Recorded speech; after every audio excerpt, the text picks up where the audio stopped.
नमस्कार, मैं हूं प्रदीप आजाद। करीब 6 दिन गुजर चुके हैं डकैत जगन गुर्जर की हत्या को। अजमेर की हाई सिक्योरिटी जेल में जब जगन गुर्जर को मारा गया था तब तक, यानी घटना करने तक, किसी को ये खबर नहीं हुई थी कि 3 प्रदेशों की पुलिस के लिए हमेशा चुनौती बनने वाला और हर बार सरेंडर करने वाला चंबल का कुख्यात डकैत जगन गुर्जर जेल की बैरिक में ही जिंदा नहीं रहा। लेकिन जब इस बात की खबर जेल के अधिकारियों को हुई तो पूरे सूबे में हड़कंप मच गया। आखिर जेल के अंदर एक नामी डकैत की मर्डर की स्क्रिप्ट तैयार हो गई थी और किसी को खबर भी नहीं हुई। लेकिन जब पूछताछ हुई एक उस शख्स से जिसने ये कबूल किया कि उसी ने जगन गुर्जर को मौत की नींद सुलाया है, तो फिर पूरा माजरा साफ हो गया।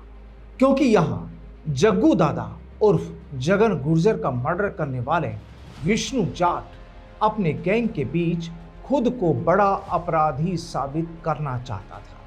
और हो सकता है कि वो ये अपनी गैंग के बीच ये भी जताना चाहता हो कि वो एक कुख्यात डकैत का भी मर्डर कर सकता है। अब यहाँ इस बात को भी समझना होगा कि डकैत जगन गुर्जर को तो सब जानते थे, लेकिन सवाल ये था कि आखिर जगन का कत्ल करने वाले विष्णु को कौन जानता था। जाहिर था उसका नाम चर्चित नहीं था। अब ये बात तो साफ है कि विष्णु जाट पहले से हाई सिक्योरिटी जेल में बंद था और उसकी गैंग के कई दूसरे सदस्य भी उसी जेल में कैद हैं। लेकिन वहीं अगर कुछ सूत्रों की माने तो गैंग के साथी अक्सर उसका मजाक उड़ाते थे कि उसके खिलाफ केवल छोटे मोटे चोरी के मुकदमे दर्ज हैं और उसने अब तक कोई बड़ा अपराध नहीं किया है। और शायद यही वजह रही हो कि यहाँ विष्णु ने भी यही सोच लिया हो कि अगर वो जगन गुर्जर जैसे बड़े अपराधी की हत्या कर देगा, बड़े डकैत की हत्या कर देगा, तो जेल में उसका भी वर्चस्व स्थापित हो जाएगा, कायम हो जाएगा। क्योंकि करीब 100 से ज़्यादा मुकदमों वाले जगन का जेल में अलग ही दबदबा था और जेल के दूसरे कैदी उसे जग्गू दादा कहकर बुलाते थे। वहीं यहाँ एक और बात सामने आती है कि जगन अक्सर विष्णु के अपराधों और उसके परिवार को लेकर टीका टिप्पणियां करता था। अब गैंग के साथियों के ताने और जगन के कमेंट्स से परेशान होकर आखिरकार विष्णु ने शायद ये तय कर लिया कि अब बस, और फिर खेल खत्म। लेकिन क्या ये खेल आसान था?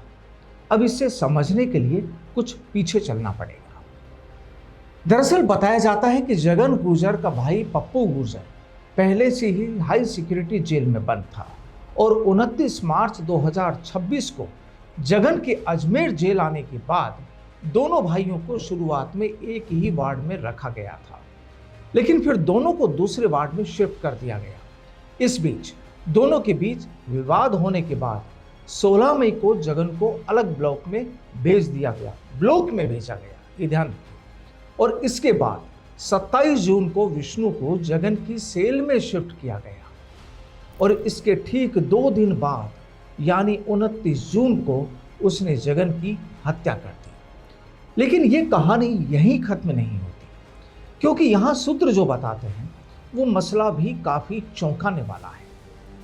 दरअसल यहाँ बताया जाता है कि जिस ब्लॉक में ये दोनों बंद थे वहां लगे सीसीटीवी कैमरों में विष्णु का जगन की सेल में जाना, जेल प्रहरी की गश्त, कंपाउंडरों का इंजेक्शन लगाने आना और अन्य गतिविधियां रिकॉर्ड हुई है।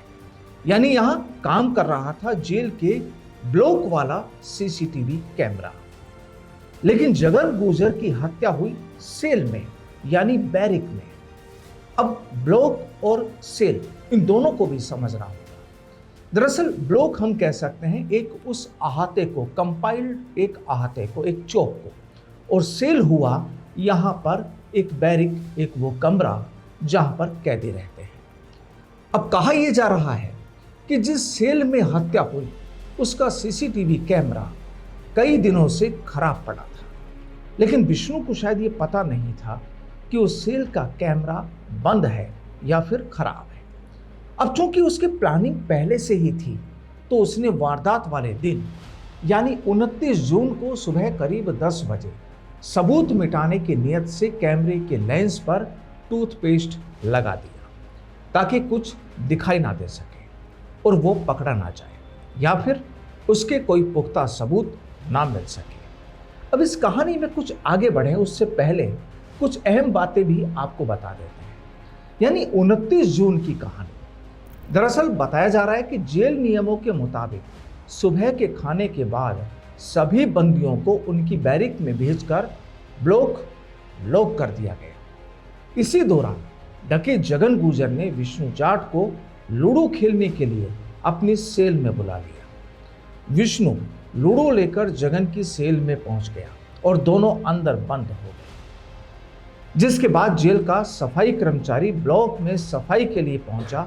उस वक्त जगन और विष्णु आपस में बातचीत कर रहे थे और वहां सब कुछ ठीक ठाक नजर आ रहा था। अब यहां एक और कहानी, और वो ये कि उसी दिन दोपहर करीब 12 बजे जेल के 2 कंपाउंडर जगन की सेल में पहुंचते हैं। उन्होंने जगन को पेन किलर इंजेक्शन लगाया और चले गए। जिसके करीब 1 घंटे बाद यानी 1 या सवा बजे के आसपास विष्णु ने जगन के खिलाफ अपना खेल खेल दिया। लेकिन कत्ल की यह कहानी यहीं खत्म नहीं होती, क्योंकि यहां चर्चा यह भी है कि विष्णु ने जगन के शव को पंखे से लटकाकर उसे सुसाइड का रूप देने की भी खूब कोशिश की थी।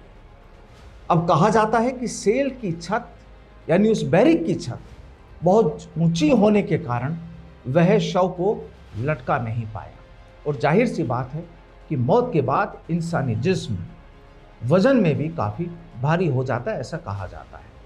जिसके बाद वो थक हार कर खुद भी उसी सेल में जगन के शव के पास सो गया।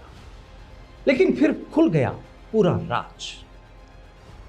इस राज में कई सवाल आज भी लोगों के जहन में है। राज तो खुला, लेकिन इस राज के साथ साथ सवाल भी, और वो मसलन कि जगन गुर्जर को इंजेक्शन लगाने के बाद जब विष्णु जगन गुर्जर को गला घोट रहा था तो जगन ने किसी भी तरह का कोई ऐतराज क्यों नहीं जताया? क्या जगन गुर्जर की सेल में लगा सीसीटीवी कैमरा इतना नीचे था कि यहां विष्णु ने उस पर टूथपेस्ट लगा दिया?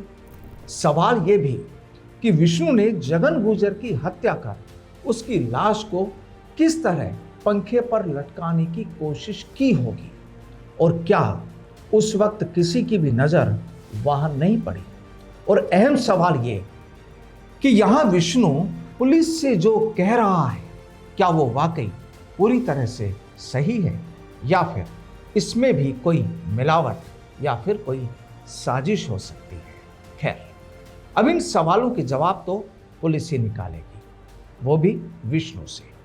और वहीं एक सवाल ये भी कि अजमेर की हाई सिक्योरिटी जेल में डके जगन गुर्जर को सेल नंबर 5 अलॉट थी, वहीं उसकी हत्या करने वाले आरोपी विष्णु जाट को अलग सेल अलॉट थी। तो फिर विष्णु कैसे जगन गुर्जर की सेल तक पहुंच गया? आपको बता दें कि जेल नियमों के तहत कैदी सूर्योदय से यानी जब सूरज उगता है तब से लेकर सुबह 11 बजे तक सेल से बाहर आते हैं और अपनी दिनचर्या के काम निपटाते हैं। इसके बाद सुबह 11 से दोपहर 3 बजे तक वापस सेल में चले जाते हैं। फिर दोपहर 3 बजे से और सूर्यास्त तक यानी जब तक सनसेट ना हो फिर बाहर आते हैं और सूर्यास्त के बाद अपनी सेल में वापस चले जाते हैं।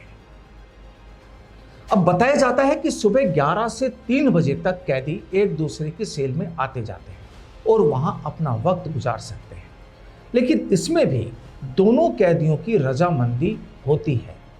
तो फिर सवाल ये भी कि यहां विष्णु और जगन की रजामंदी थी या नहीं? यानी सवाल तो कई हैं जिनके जवाब आने वाले वक्त में ही साफ होंगे। और चलते चलते आपको यह भी बता देते हैं कि वित्तीय वर्ष 2025-26 में अब तक राज्य में 19 कस्टोडियल डेथ यानी हिरासत में मौत दर्ज की गई है, और हिरासत में मौतों के मामले में राजस्थान देश में दूसरे पायदान पर है।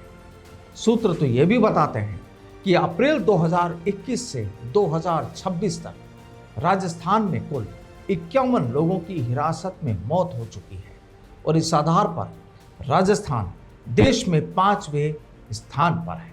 और फिर बात यही कि इन 51 मौतों के बावजूद भी राजस्थान में किसी भी पुलिस अधिकारी या कर्मचारी के खिलाफ कार्रवाई दर्ज नहीं की गई। ऐसे में जगन गुर्जर हत्याकांड के बाद हाईकोर्ट द्वारा उठाए गए सवाल और संसद में सामने आए आंकड़े मिलकर प्रदेश की हिरासत और जेल सुरक्षा व्यवस्था पर वाकई बड़े सवाल खड़े करती है। तो आज की इस पेशकश में फिलहाल इतना ही। फिर मुलाकात होगी नई कहानी के साथ, नए अपडेट के साथ। तब तक के लिए इजाजत, नमस्कार।